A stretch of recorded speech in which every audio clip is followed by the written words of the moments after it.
What is up, everybody? Today is kind of a weird video because I'm going to be doing a few different things. Number one, I'm going to be looking at patch 7.25b and talking about the changes, what they mean in terms of impacting the meta. I'm also going to look at 7.25a as I never did that, and I think it was a pretty notable patch. And then finally, I'm going to be looking at the win rates of this week and talking about what I think meta heroes are very powerful right now. Should you be playing them? Should you not be playing them? And just kind of going over these general topics that are super important. And on top of the content you're going to be seeing today, I recently talked about Necro. I played a Necro game where live I talked about all of my thoughts and really everything that came to mind. It was a very funny match as they basically gave up early on. But what I discussed was like how to crush the early game, how to really dominate your laning stage and not just go even. Because a lot of people think they're winning. They think they're doing okay. But at the end of the day, they're not really doing that well. So if you're interested in seeing that video, click the link down below to the gameleap website. It's over there. I've also made some other videos such as a live Legion game. I've even talked about Tidehunter recently updating his course. We even have an updated Legion course now. And so there's so many things to check out on the gameleap website. Super cheap. A lot of time on our hands, I'm sure, right now because of the quarantine that I am also going through. Hopefully I'll see you guys there. And now let's get into the video. Alright, so first let's hop into 7.25b. Alright, so the first change we have is a general change. It's a kill streak XP bonus reduced from 500 to 2040 to 30 times level to 100 times level. Guys, if any of you know what this means, feel free to comment it in the comment section down below. If I see your comment, I will like and heart it so that everyone can really understand what this means. Because frankly, like, these type of changes, while they matter, they matter a little bit in terms of like, oh, maybe we should be prioritizing ganking, you know, certain heroes. We should gank the high kill streak heroes or the high target heroes, which is actually something that 7.25 did bring about. Killing the higher kill streak heroes is now a bigger reward. However, this change might change that. So yeah, if any of you know, let us know in the comment section down below, because I'm not a scientist. Now let's get into the item changes. Trusty Shovel, the TP scroll bundle was reduced from 2 to 1. So Trusty Shovel, I personally thought was like still the best, if not one of the best tier 1 items in the game. 100 health is always solid, and then getting these TP scrolls after they were nerfed to 90 gold was such a big deal, and you could get 2 of them. So it's essentially 180 gold, which was just as good as getting like a bounty rune. Like literally was just as good. Sure, it didn't give it to your whole team, but like it's incredible. For support, that was game changing not to have to spend that 90 gold, or I should say 180 gold on TPs. So definitely a big nerf. However, this item is still absolutely beautiful. Still, you know, 90 gold is very good. It's a 90 GPM talent if you happen to get that. Right, a flask is 110, and of course, finding a bounty rune is even more.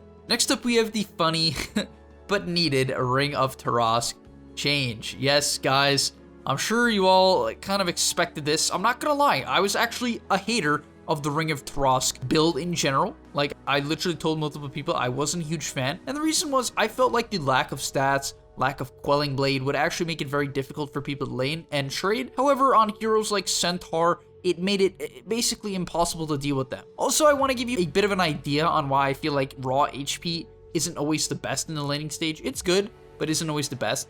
I just feel like raw HP often is hard to regen full to. Does that make any sense? It's hard to get your HP all the way back to the top to make it even valuable. It's similar to rushing a Vanguard over rushing Hood of Defiance. The reason why I often feel like rushing a Hood is better than Vanguard is because the max HP can be a bit clunky to some extent. In terms of farming, it's hard to regen back to the top. You often have to walk back to the base to actually get to the full amount of HP. So just keep that in mind. I know it might sound a bit weird, but that was kind of my verdict against why I didn't think Ring would be great. But it was great. A lot of heroes were buying it, TB, Naga, Centaurs, and yeah, they were even Bristlebacks, and they were doing super well on the laning stage. And now, because of this change, increasing the cost to 600 to 650, you cannot rush it anymore, and you're probably not going to want to walk out of the base with no items so that you can buy a Ring of Tarask after the bounty runes. I don't think that's a great option in case you get into a fight at the bounties. Like, maybe you could dodge or sit in the base. But I don't know. I don't think you're going to buy this anymore. Not sure, though. Next up is Necromonicon. Pretty massive nerf to the item, but it definitely makes sense. So this is still one of the best farming items in the game, hands down. However, the mana cost is now 50 to 150, which was needed because as strength heroes were buying this, you know, the Spectres, CKs, and they would use it just to flash farm. I even just played a Spectre game, which I might even put on the gameleap website as a VOD analysis or a live game. And the thing was, it felt so easy to farm. I was so efficient as well. And on top of that, I was so tanky. It just felt like the god item. It literally was a god item. And on top of that, this is also a big nerf to Lycan, who we'll be talking about in a second here, who was also a nerf hero. So pretty massive Lycan nerfs overall. Rest in peace. One of my favorite heroes. And so, yeah, I think if you're going to buy this item, it's basically going to force you to buy Clarities here and then. Do I think you should still buy Necro and Spectre? I personally think so. I think so, yeah. I think this is still sustainable. However, it is quite a massive nerf because you're definitely going to have to pop your Soul Ring a lot more. First off, you're going to have to buy Soul Ring. You might even have to buy Bassi and definitely Clarities to try to sustain this. Now let's get into the hero changes. We have Lycan. Base damage reduced by 6. Pretty massive for the laning stage. 6 less damage is huge. That's a lot. And then level 20 nerf, this is massive because this was one of his best talents, or if not his best talent. It doesn't kill the hero. I still think Lycan is pretty good even after all of this stuff. Only because I still think Necro is a great item. I still think Helm of the Dominator is great right now. And I still think Lycan overall, the buffs he got in the last patch, 4 seconds to shapeshift was big enough to really buff him. Even the E buff to, his health regen. So I still think Lycan is good, but base damage nerf, 2 seconds less on his level 20 talent, and 1 less wolf at 25. However, you wouldn't even always take that talent. It was good, but the other one is pretty solid as well. The 40% chance to shapeshift critical strike was very, very strong. Now, we'll get into Weaver. A lot of people were actually complaining about Weaver, and I don't blame them at all. This hero is obnoxious, and still will be obnoxious. Pretty big agility gain nerf, though, right? 0.5 less at all levels. Pretty massive. Definitely pretty massive. The funny thing was, I was even talking about in other videos how I thought Weaver was meta. I thought Weaver was actually quite strong. And then he got like hard buffed. And I'm like, okay, yikes. And that ended up being the case. Now, I still think Weaver's good. You still like zoom at level 4 Sakuji. You still are super, super, super fast. So keep that in mind, right? Still 45 or 35 more than the old Sakuji, which is definitely a big buff. And on top of that, still works with boots. So you still can buy treads on Weaver, which is huge in my opinion. Yeah, overall, hero is definitely a little bit worse. Definitely this is like a 1 or 2% win rate nerf. Now let's move into 7.25a, where there wasn't too much. This was the patch where they nerfed bounties Ags. So yeah, definitely a small nerf to bounty Ags. Not really sure how it's felt after that. Haven't seen it or tried it, but you guys could let me know in the comments. Meepo, the divided stand nerf to the clones was pretty big. The funny thing is, I just want to show you guys this right now. If we look at Dota buff, the funny thing about Meepo this week though, this is me filtering it to this week, the hero's win rate is still 58%. Now, I don't know if that's off or in any way, because it seems high. However, apparently Meepo is crazy strong right now. And there's a couple things that definitely make me believe that this is reasonable. The jungles were buffed, like they were repositioned to be a little bit better, number 1. Number 2, there's no boots of travel now, like the proper boots of travel, and that makes Meepo's split pushing 10 times better. Because if you have to TP back to deal with Meepo's split pushing, right? And this applies to a couple of heroes, Prophet, Ember, Void Spirit, like all these split pushy heroes, it definitely, like this bots nerf was huge because you can't just have a bots hero to deal with them anymore, where they normal TP back and then bots TP back into the actual fight. So yeah, Meepo split pushing is a lot stronger and harder to catch because of that. And even outposts, right? Ever since they got rid of shrines, Meepo's been much harder to gank. So yeah, overall, I think there's a lot of reasons for Meepo still being good after this nerf. Night Stalker, actually haven't seen much of Night Stalker after these changes. I personally didn't even feel like his buffs were big enough to push him into the meta. Definitely were strong, and I don't think this hero is weak by any means. I still think it's good, but not convinced. Ursa still being picked even after the nerfs. Like, these hurt him, but they're still much better than what he was in the past. And then finally, the Visage change. I still don't see any Visage. You guys could tell me, do you see Visage? I don't see Visage. And now I want to talk about the high win rate heroes of this current patch. Funny enough, the two top heroes were Weaver and Lycan, which is pretty comical. It doesn't surprise me at all. These two heroes, very, very strong. What's funny though, what's really funny about this 7.2b patch, 25b, is that they did not nerf Wraith King or Underlord, who I kind of expected them to nerf. Not Underlord as much as Wraith King, but I expected Wraith King to get tweaked at minimum.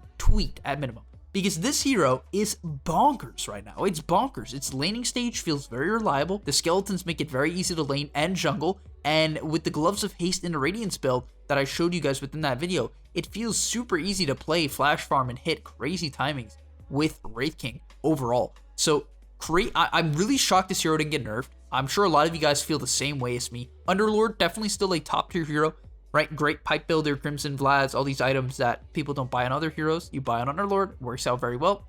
And funny enough, even after Ogre got nerfed a little bit, as far as I'm concerned, his win rate is still very, very high. I believe I've talked about this hero in other videos where I basically say buy a Midas, take the Ignite talent, and then one-shot waves, and you're going to get super farmed even as a 5. It works super well. And then, yeah, a couple of other changes. Ursa, still a 53% win rate hero after the nerfs, which doesn't surprise me at all. One funny one to me, big shocker in my opinion, is Darkseer. 53% win rate. I personally felt like for a while now, this hero has been pretty garbage.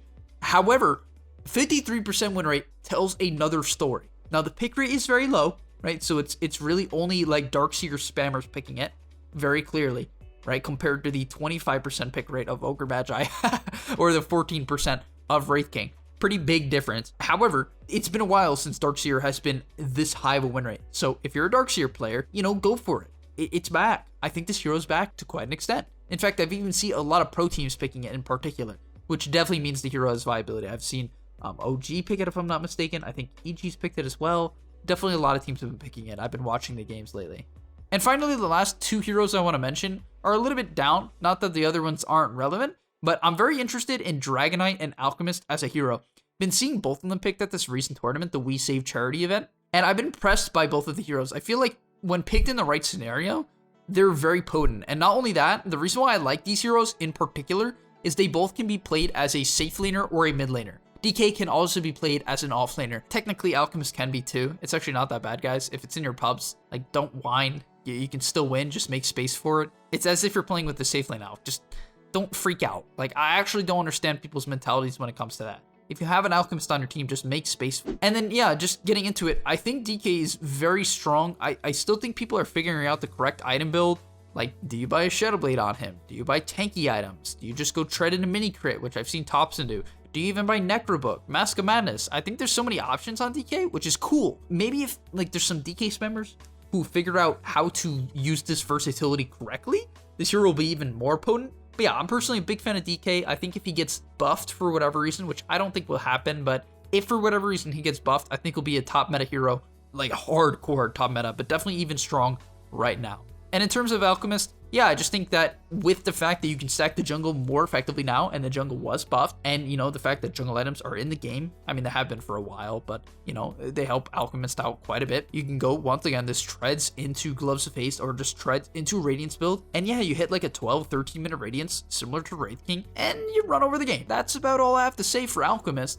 But thank you guys for watching this video. Hopefully you take a lot out of this, some cool takes and information overall. Yeah, let me know what you think about these recent patches. Do you like what Valve is doing as well with like one major patch, right? 7.25 into 7.25a, 7.25b. Do you like what they're doing there? Do you like the fact that, you know, this maybe is the new style that they're going down, where it's a huge patch in a mini patch, mini patch, mini patch. They've done this in the past, but this has been pretty quick succession. So yeah, I'm excited to see if they continue to do this. Maybe I'll see you back in another video with 7.25c. And be excited for tomorrow's video as well. It's going to be a very cool roast video. So keep your eyes out for that. And peace. And hey guys, remember, before you end this video, in the link down below, I've been playing a lot of live games where I talk about my thoughts in real time in the middle of a Dota match. So if you want to get in the head of a pro player, click the link down below to the gameleap website. Super cheap right now, right? Like, and I'm doing this a ton. We all have time on our hands. I have time to make content. You guys probably have time to enjoy and learn Dota, get better at the game. So yeah, if that combo works for you, click the link down below, and I'll see you there.